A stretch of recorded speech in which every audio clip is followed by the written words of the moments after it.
भागवत गीता अध्याय 4 दिव्य ज्ञान श्लोक 11। ये यथा मा प्रपद्यन्ते तांस्तथैव भजामहे हैं मम वर्तमानुवर्तन्ते मनुष्याः पार्थ सर्वशः। भावार्थ, जिस भाव से सारे लोग मेरी शरण ग्रहण करते हैं उसी के अनुरूप मैं उन्हें फल देता हूँ। हे पार्थ, प्रत्येक व्यक्ति सभी प्रकार से मेरे पथ का अनुगमन करता है। तात्पर्य, प्रत्येक व्यक्ति कृष्ण को उनके विभिन्न स्वरूपों में खोज रहा है। भगवान श्री कृष्ण को अंशतः उनके निर्विशेष ब्रह्म ज्योति तेज में तथा प्रत्येक वस्तु के कण कण में रहने वाले सर्वव्यापी परमात्मा के रूप में अनुभव किया जाता है, लेकिन कृष्ण का पूर्ण साक्षात्कार तो उनके शुद्ध भक्त ही कर पाते हैं। फलतः कृष्ण प्रत्येक व्यक्ति की अनुभूति के विषय हैं और इस तरह कोई भी और सभी अपनी अपनी इच्छा के अनुसार तुष्ट होते हैं।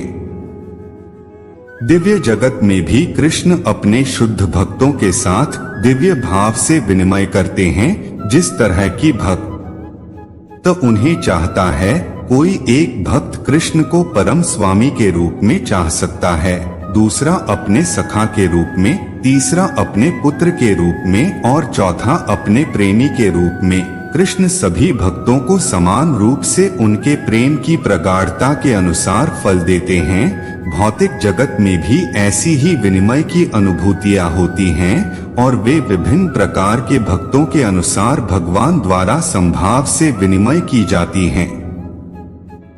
शुद्ध भक्त यहाँ पर और दिव्य धाम में भी कृष्ण का सानिध्य प्राप्त करते हैं और भगवान की साकार सेवा कर सकते हैं। इस तरह वे उनकी प्रेमा भक्ति का दिव्य आनंद प्राप्त कर सकते हैं। किंतु जो निर्विशेषवादी सच्चिदानंद भगवान को स्वीकार नहीं करते, फलतः वे अपने व्यक्तित्व को मिटाकर भगवान की दिव्य सगुण भक्ति के आनंद को प्राप्त नहीं कर सकते। उनमें से कुछ जो निर्विशेष सत्ता में दृढ़ता पूर्वक स्थित नहीं हो पाते, वे अपनी कार्य करने की सुप्त इच्छाओं को प्रदर्शित करने के लिए इस भौतिक क्षेत्र में वापस आते हैं। उन्हें वैकुंठ लोक में प्रवेश करने नहीं दिया जाता, किंतु उन्हें भौतिक लोक के कार्य करने का अवसर प्रदान किया जाता है। जो सकाम कर्मी हैं, भगवान उन्हें यज्ञेश्वर के रूप में उनके कर्मों का वांछित फल देते हैं। जो योगी हैं और योग शक्ति की खोज में रहते हैं, उन्हें योग शक्ति प्रदान करते हैं। दूसरे शब्दों में, प्रत्येक व्यक्ति की विधियां एक ही पथ में सफलता की विभिन्न कोटियां हैं। जब तक कोई कृष्ण भावनामृत की सर्वोच्च सिद्धि तक नहीं पहुंच जाता, तब तक सारे प्रयास अपूर्ण रहते हैं। जैसा कि श्रीमद् भागवत में कहा गया है, अकाम सर्वकामो व मोक्षकाम उदारधी है, तीव्रेण भक्ति योगेन यजेत पुरुषं परम।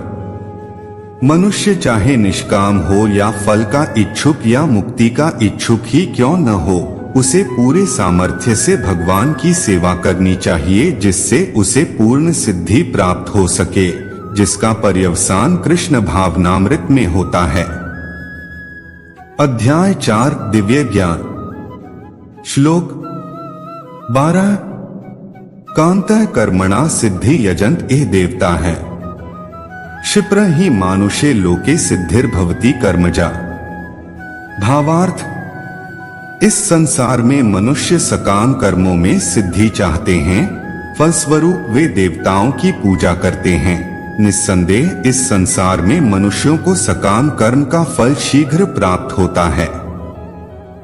तात्पर्य, इस जगत के देवताओं के विषय में भ्रांत धारणा है और विद्वता का दंभ करने वाले अल्पज्ञ मनुष्य इन देवताओं को परमेश्वर के विभिन्न रूप मान बैठते हैं। वस्तुतः ये देवता ईश्वर के विभिन्न रूप नहीं होते, किंतु वे ईश्वर के विभिन्न अंश होते हैं।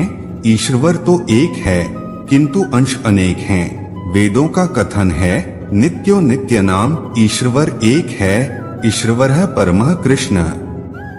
कृष्ण ही एकमात्र परमेश्वर हैं और सभी देवताओं को इस भौतिक जगत का प्रबंध करने के लिए शक्तियां प्राप्त हैं।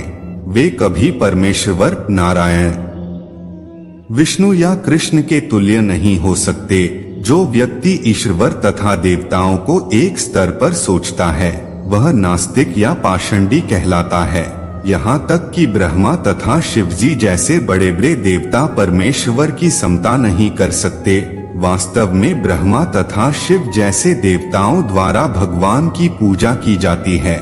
शिवविरिंचनुतम। तो भी आश्चर्य की बात यह है कि अनेक मूर्ख लोग मनुष्यों के नेताओं की पूजा उन्हें अवतार मानकर करते हैं।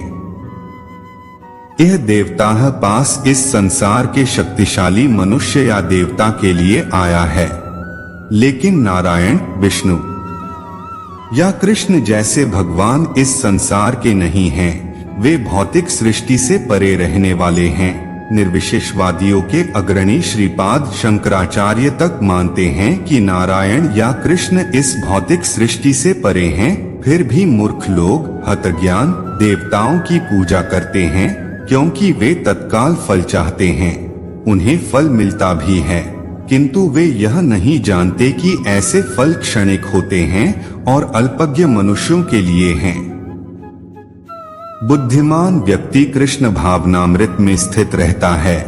उसे किसी तत्काल क्षणिक लाभ के लिए किसी तुच्छ देवता की पूजा करने की आवश्यकता नहीं रहती। इस संसार के देवता तथा उनके पूजक इस संसार के सहार के साथ ही विनष्ट हो जाएंगे। देवताओं के वरदान भी भौतिक तथा क्षणिक होते हैं। यह भौतिक संसार तथा इसके निवासी, जिनमें देवता तथा उनके पूजक भी सम्मिलित हैं, विराट सागर में बुलबुलों के समान हैं। किंतु इस संसार में मानव समाज क्षणिक वस्तुओं यथा संपत्ति, परिवार तथा भोग की सामग्री के पीछे पागल रहता है। ऐसी क्षणिक वस्तुओं को प्राप्त करने के लिए लोग देवताओं की या मानव समाज के शक्तिशाली व्यक्तियों की पूजा करते हैं। यदि कोई व्यक्ति किसी राजनीतिक नेता की पूजा करके संसार में मंत्री पद प्राप्त कर लेता है तो वह सोचता है कि उसने महान वरदान प्राप्त कर लिया है। इसलिए सभी व्यक्ति तथाकथित नेताओं को साष्टांग प्रणाम करते हैं जिससे वे क्षणिक वरदान प्राप्त कर सकें और सचमुच उन्हें ऐसी वस्तुएं मिल भी जाती हैं। ऐसे मूर्ख व्यक्ति इस संसार के कष्टों के स्थायी निवारण के लिए कृष्ण भावनामृत में अभिरुचि नहीं दिखाते। वे सभी इंद्रिय भोग के पीछे दीवाने रहते हैं और थोड़े से इंद्रिय सुख के लिए वे शक्ति प्रदत्त जीवों की पूजा करते हैं जिन्हें देवता कहते हैं। यह श्लोक इंगित करता है कि विरले लोग ही कृष्ण भावनामृत में रुचि लेते हैं। अधिकांश लोग भौतिक भोग में रुचि लेते हैं। फलस्वरूप वे किसी न किसी शक्तिशाली व्यक्ति की पूजा करते हैं। हरे कृष्णा।